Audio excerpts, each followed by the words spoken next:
งสัยจริงไม่เปลี่ยนแปลงสมรักในความมั่นคงสมฤทธิ์ยิ่งใหญ่ในทุกสิ่งสมเกิดฉันเฝ้ามองฉันทรงเห็นทุกทางที่ทำอย่างรักที่จะฟังเสียงเพลงจากฉันรู้พระองค์อยู่ข้างฉันรู้ทรงยืนเคียงข้างฉันรู้ในยามฉันพลั้งพลาด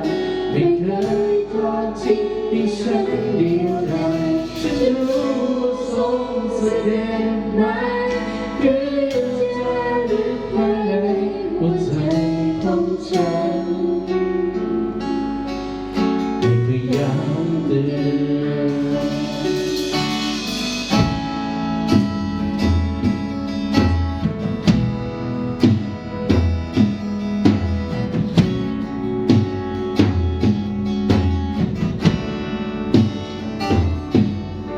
ทรงบาบุญและอดทนทรงพระเมตตาซื่อตรงทรงล้ำเลิศในทุกสิ่งทรงตามฉันเฝ้ามองฉันทรงเห็นทุกทางที่ทำเป็นรักที่จะฟังเสียงเพลงฉันรู้พระองค์อยู่ข้างฉันรู้ทรงยืนอยู่ข้างฉันรู้ในยามฉันพลั้งพลาดไม่เคยทอดทิ้งให้ฉันเดียวดายฉันรู้ว่าทรงแสดงมาเพื่อจะลึกภายในหัวใจของฉันไม่เคยย้ำเตือนฉันรู้พระองค์อยู่ข้างฉันรู้ทรงยืนอยู่ข้างฉันรู้ในยามฉันพลั้งพลาดไม่เคยทอดทิ้งฉันให้เดียวดายฉันรู้ทรงแสดงมาเพื่อจะลึกภายในหัวใจของฉันไม่เคยย้ำเตือนถึงพระองค์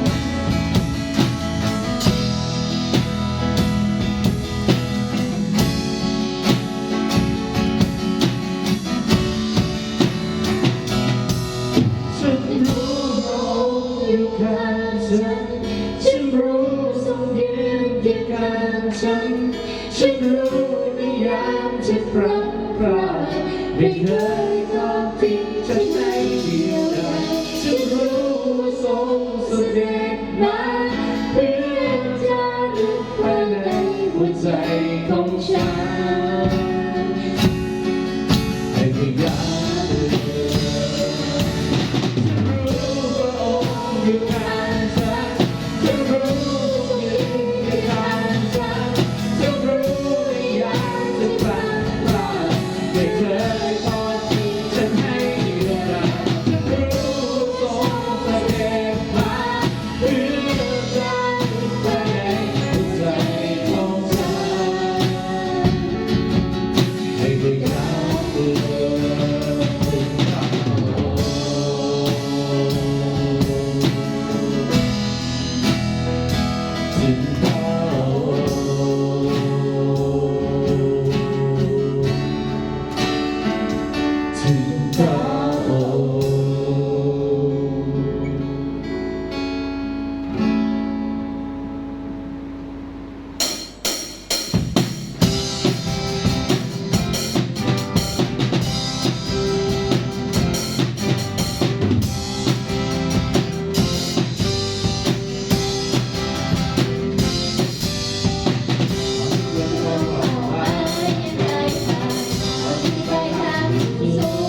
งเป็นพระเจ้า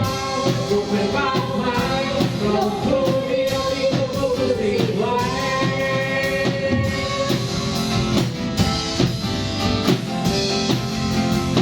เราที่จะรอเป้าหมายใจเราที่ใจทางสู่เดินทางแม้ไม่ใจออกมาไม่กลายเป็นไรแต่เพียงได้ไปเป็นทางเ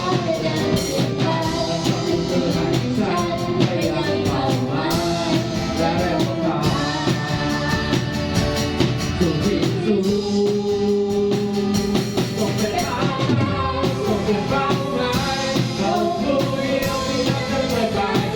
็นพระเจ้า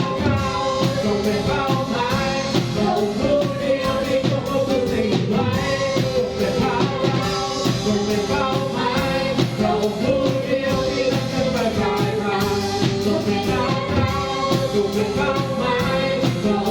ดียวที่ควบคุมทุกสิ่งไว้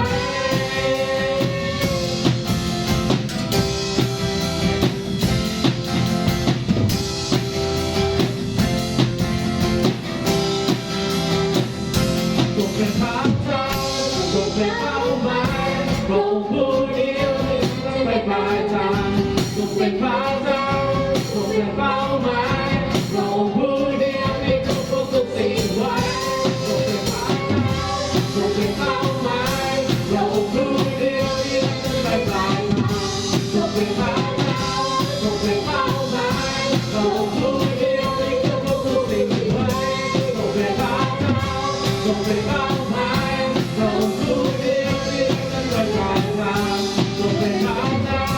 รงเป็นเป้าเป็นเป้าหมายพระองค์ผู้เดียวที่ต้องนั้นไปปลายทางทรงเป็นพระเจ้าทรงเป็นเป้าหมายพระองค์ผู้เดียวที่ควบคุมทุกสิ่งไว้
เรายกมือต่อหน้าองค์พระ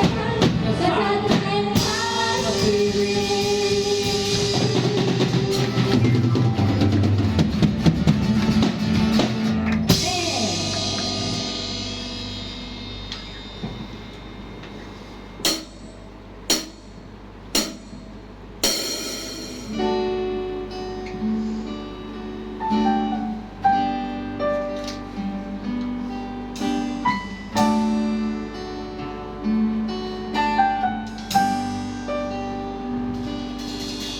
ข้าแต่พระเจ้าผู้ทรงยิ่งใหญ่ไม่มีน้ำใดที่จะงดงามไปกว่าพระองค์ผู้ทรงเมตตาพระองค์ผู้ทรงดำรงอยู่เหนือกาลเวลา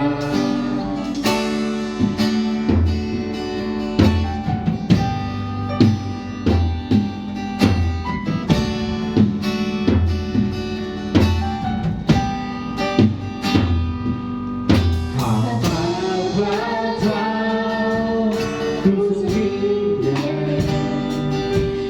ไม่มีน้ำใดที่จะงดงามไปกว่าพระองค์ผู้ทรงเมตตาพระองค์ผู้ทรงดำรงอยู่เหนือกาลเวลา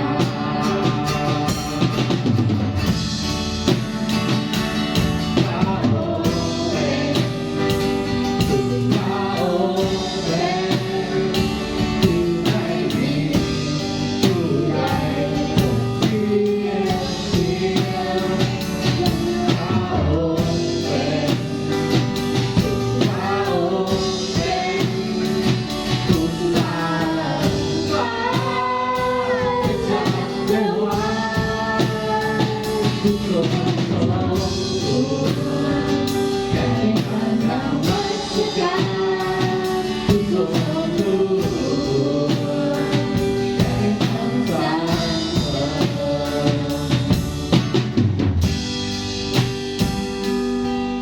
ข้าแต่พระเจ้าองค์ผู้สูงสุดพระองค์ทรงเป็นป้องกันที่แข็งแรงพระอ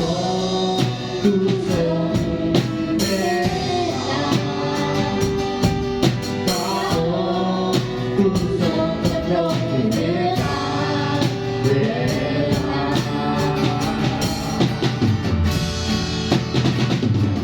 พระองค์เป็นซึ่งพระองค์เป็นคือไม่มีผู้ใดจะเทียบเทียม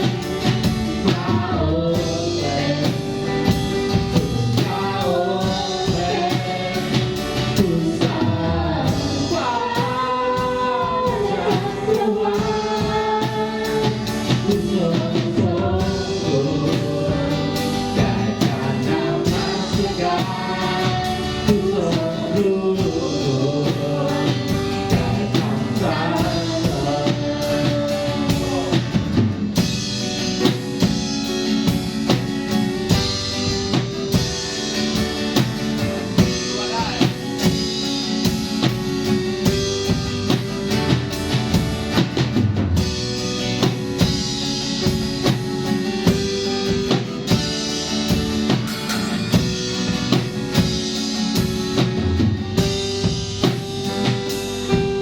พระองค์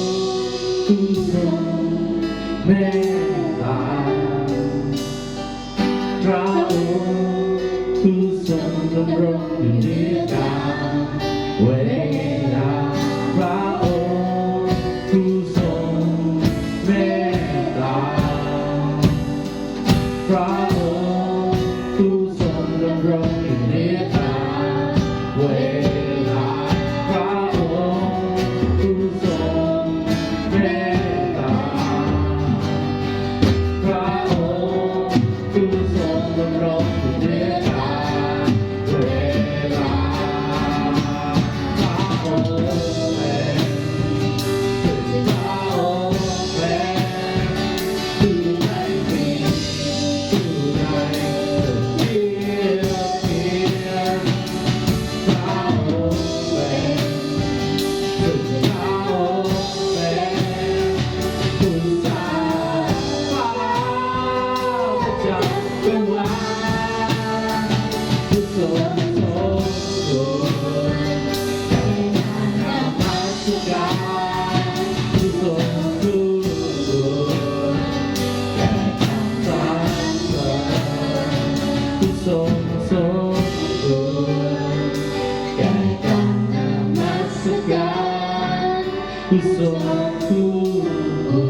ใจของข้า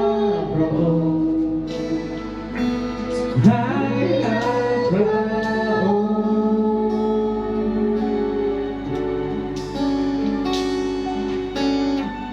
และตัวของข้าพระองค์สวรรค์หาพระองค์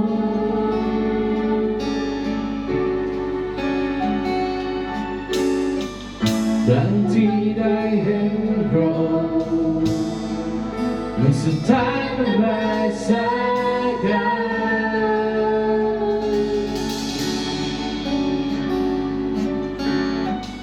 ริทธานุภาพพระองค์เราพระสิริพระองค์เพราะว่าความรักมันคงเราดีกว่าชีวิตของเขาถ้าจะเป็นเสียงสายสดดาวพร้อมและจะยกย่องพระนามและข้าพระองค์จะถวายสาธุการแด่พระองค์ตามที่ข้ามีชีวิตอยู่แด่พระองค์ตามที่ข้ามีชีวิตอยู่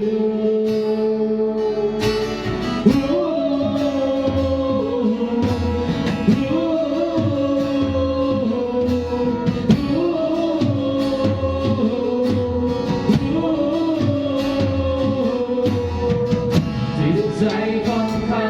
พระองค์จะยังไม่ได้อาหารฉัน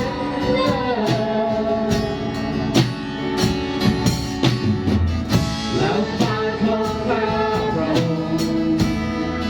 จะสรรเสริญพระองค์ด้วยความชื่นบานเพราะว่าความรักมันคงเราดีกว่าชีวิตของเราอาจจะเป็นเสียงสายสดดาวพร้อมและจะยกย่องพระนามและข้าพระองค์จะถวายสาธุการแด่พระองค์ตามที่ข้ามีชีวิตอยู่แด่พระองค์ตามที่ข้ามีชีวิตอยู่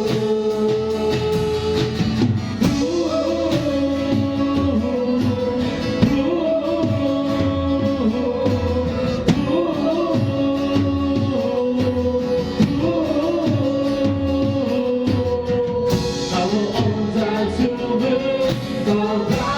นามพระองค์ข้าพระองค์จะชูมือต่อพระนามพระองค์ข้าพระองค์จะชูมือต่อพระนามพระองค์ข้าพระองค์จะชูมือต่อพระนามพระองค์ว่าความรักมันคงเราดีกว่าชีวิตของเขาหากจะเป็นเสียงสายสดดาวพร้อมและจะยกย่องพระนามและข้าพระองค์จะถวายสาธุการแด่พระองค์ตามที่ข้ามีชีวิตอยู่